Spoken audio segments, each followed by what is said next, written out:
The envelope landed on Zainab's desk at 4:47 p.m., 13 minutes before she was supposed to go home. She knew what it meant before she even opened it. Manager Choi had been looking for a reason since October, since the day Zainab walked into the quarterly meeting wearing her natural hair and refused to apologize for it when he made a comment about professionalism. She'd smiled at him then, soft and sharp at the same time, the way her mother taught her. Let them think you're calm. Never let them see what lives inside you. The envelope contained one instruction, printed in the crisp, indifferent font of corporate cruelty. Inventory verification. Rooftop storage unit. Tonight. Submit report before 9 a.m. tomorrow. Rooftop, February, Seoul. Zainab looked out the window of Choi Logistics' 14th floor. Snow was coming down sideways.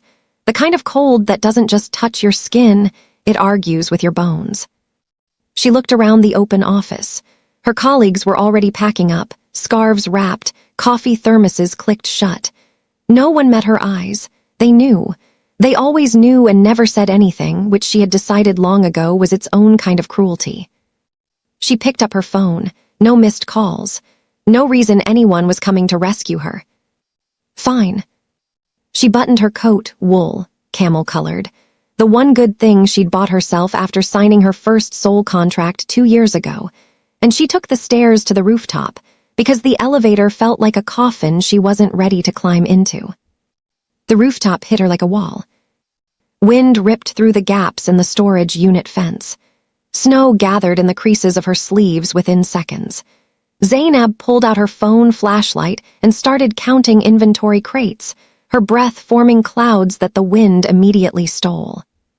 She was 20 minutes in, fingers past numb, when she heard the door behind her slam open. Not Manager Choi, not a colleague. 3 men in black coats, none of them dressed for inventory work. One of them looked at his phone, looked at her, and frowned like she was a problem in an equation he hadn't expected. "You're not supposed to be here," he said, in Korean, but she caught it. "I work here," she said, also in Korean, and watched surprise flicker across his face. Light brown girl with a Nigerian lilt-speaking soul-clean Korean back at him. "Do you?" He didn't answer.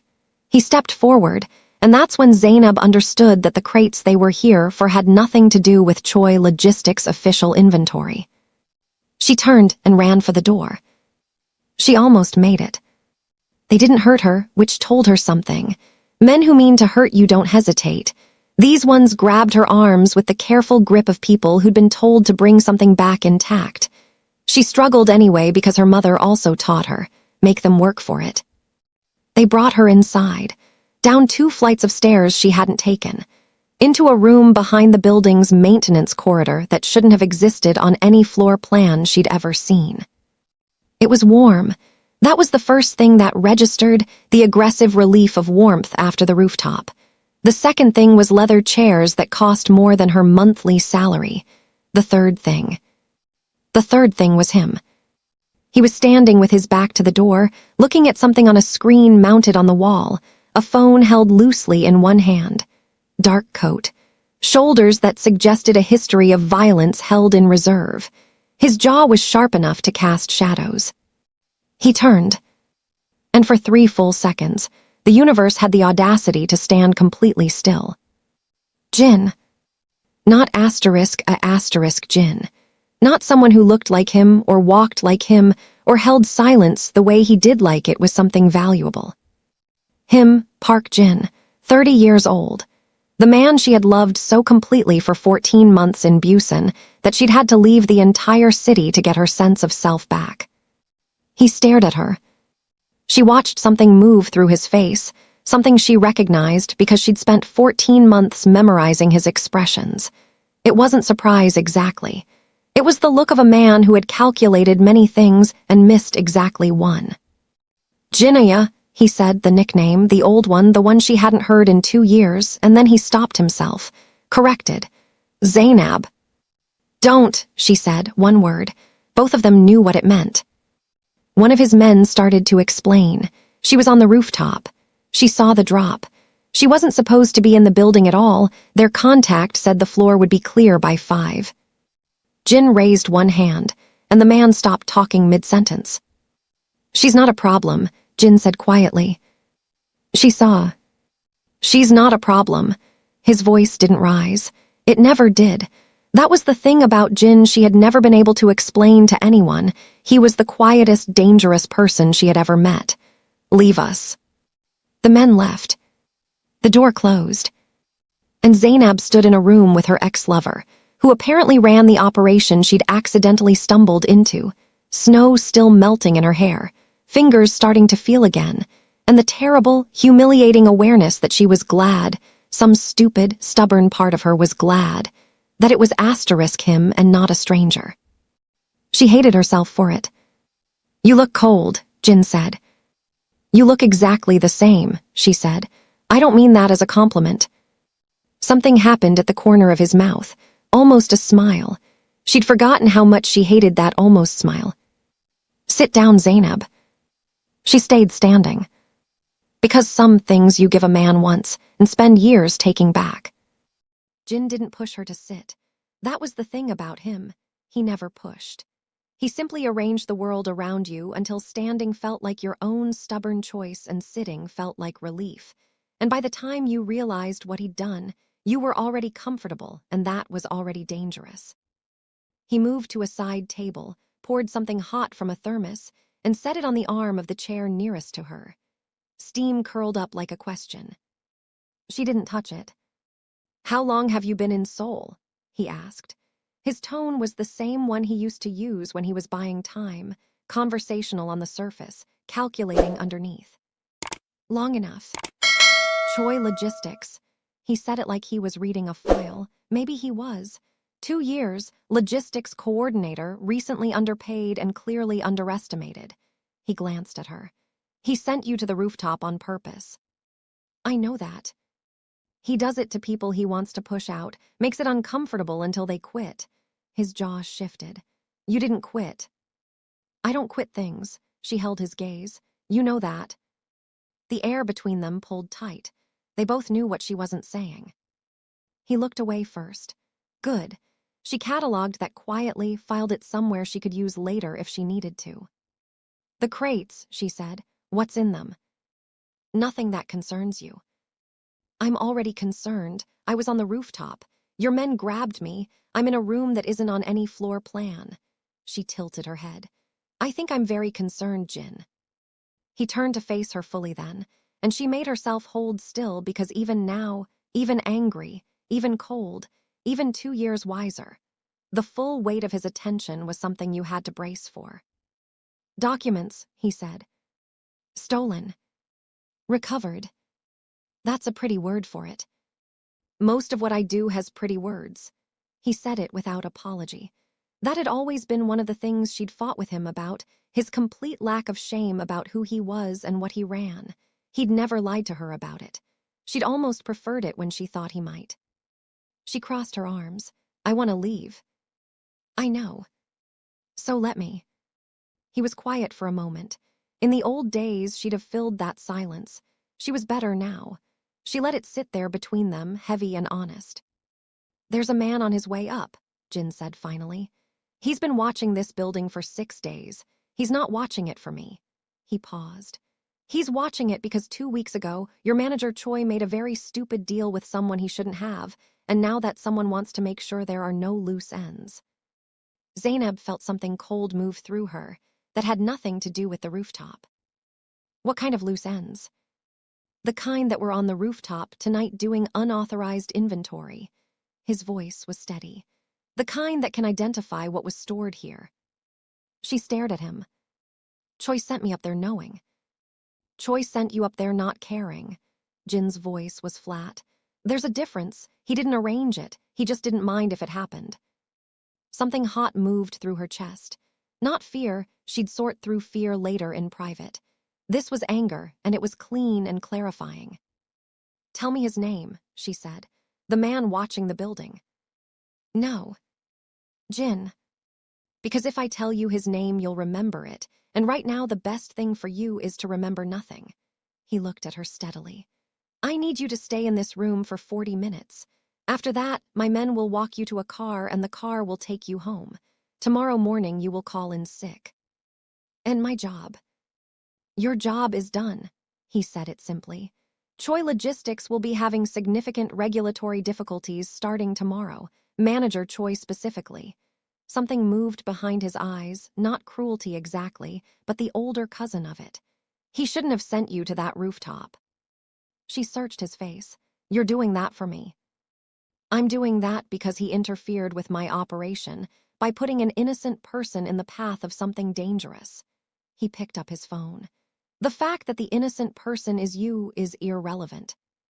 It was such a Jin sentence. Technically true, completely dishonest. Irrelevant, she repeated. Zainab. Don't say my name like that. Like what? Like you're the only person who knows how it sounds. The silence that followed was the most honest thing that had happened between them in 2 years. He looked at her, really looked, the way he used to in Busan when he thought she was asleep and didn't know she could see him in the reflection of the window. And she looked back because she had learned how to do that now. How to let someone see her without it costing everything.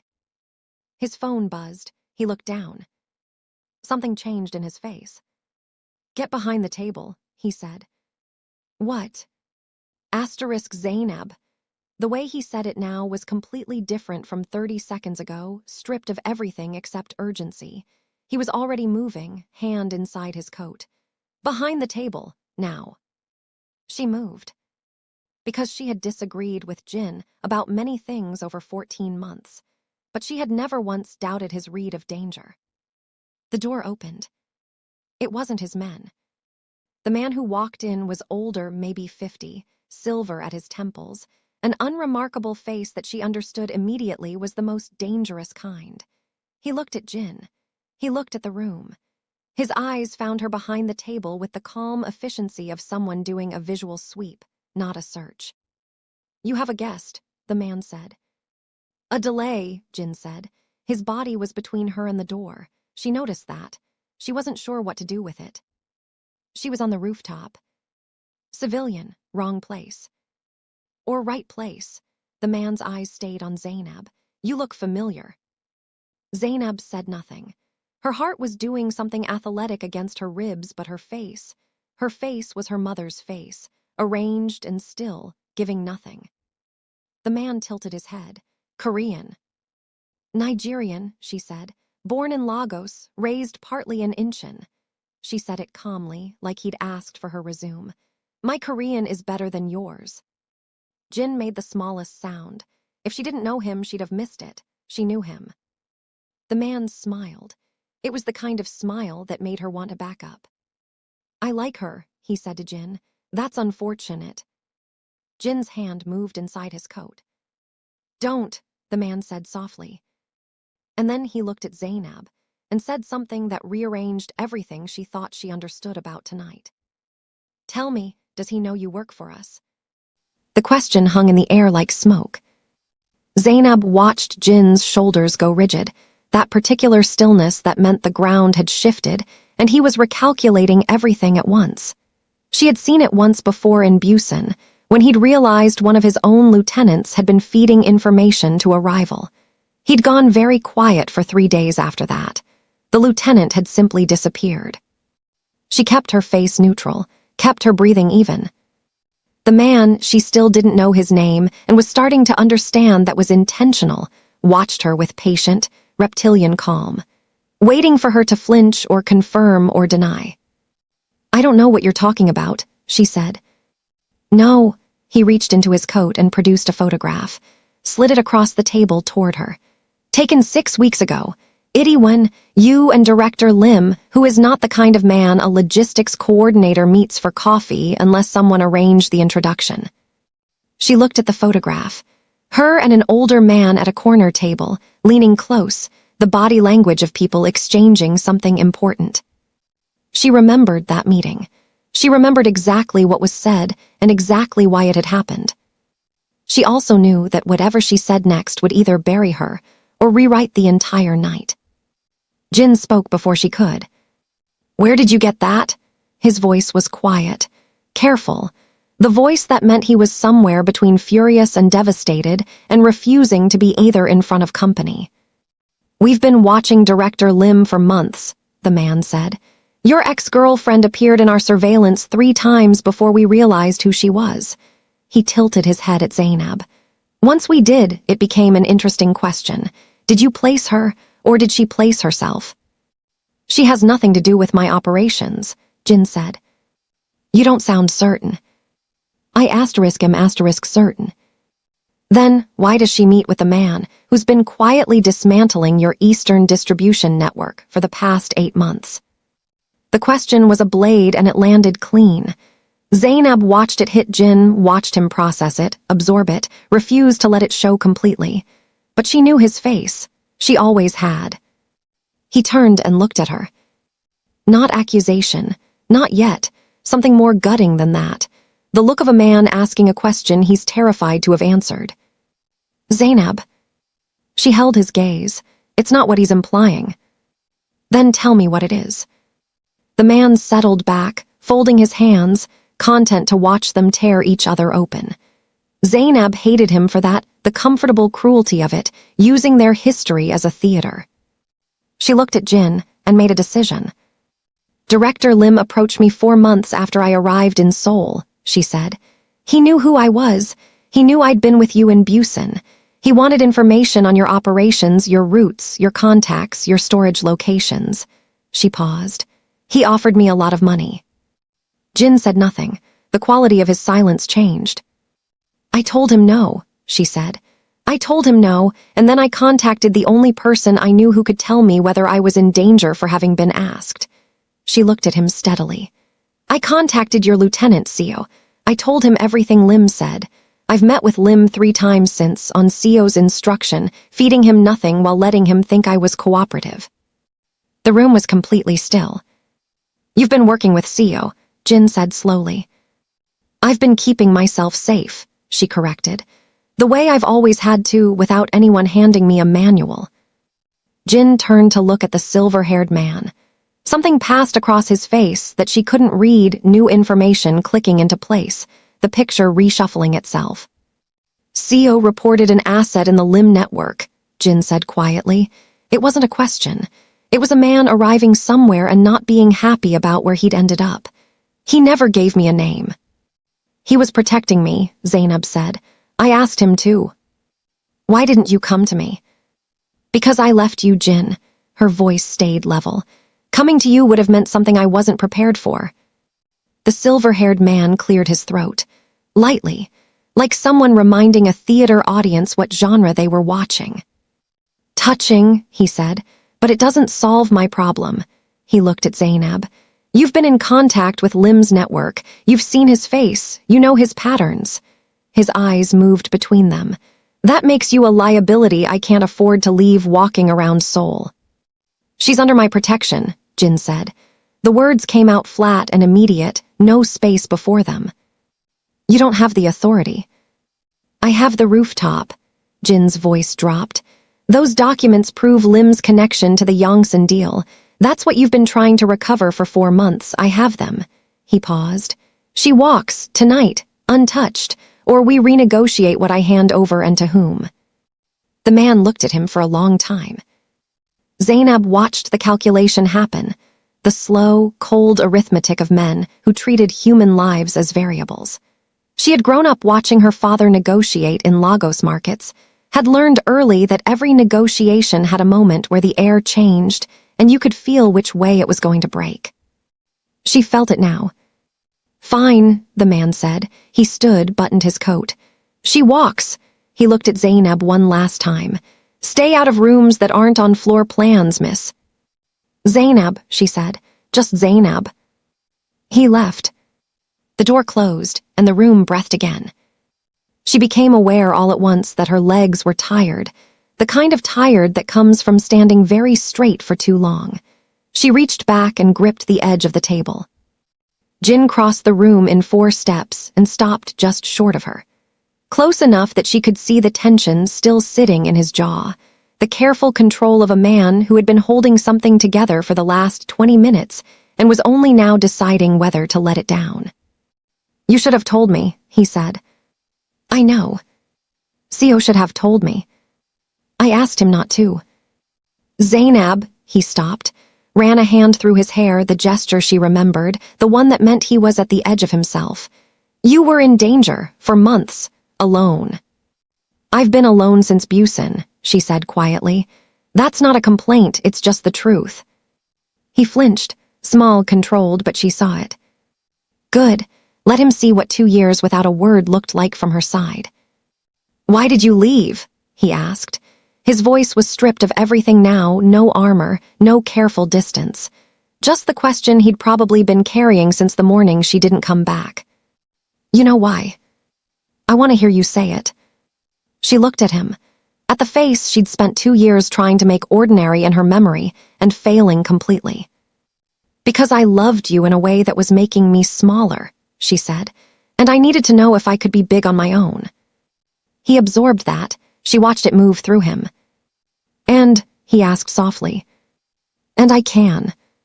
Something shifted in his expression, and she couldn't tell, in this moment, whether it was pride or grief or some particular combination that only existed for people who had loved each other past the point of easy recovery. His phone buzzed. He looked down and went completely still. What? She asked. He turned the screen toward her. A message from Seo, 4 words. They took him, tonight. Below it, a photograph. Seo, face bloody, hands bound, the background dark enough to mean somewhere no one would hear him. Zainab's chest went cold. The man who just left, she said. Jin was already moving. That was a delay, he said, not a resolution. Jin. The documents. He turned to her, and his face was different now, the full force of who he was undisguised. I don't actually have them yet. They're still in the storage unit. He looked at her. On the rooftop. She stared at him. You bluffed. I bought you 40 minutes. You bought yourself 40 minutes.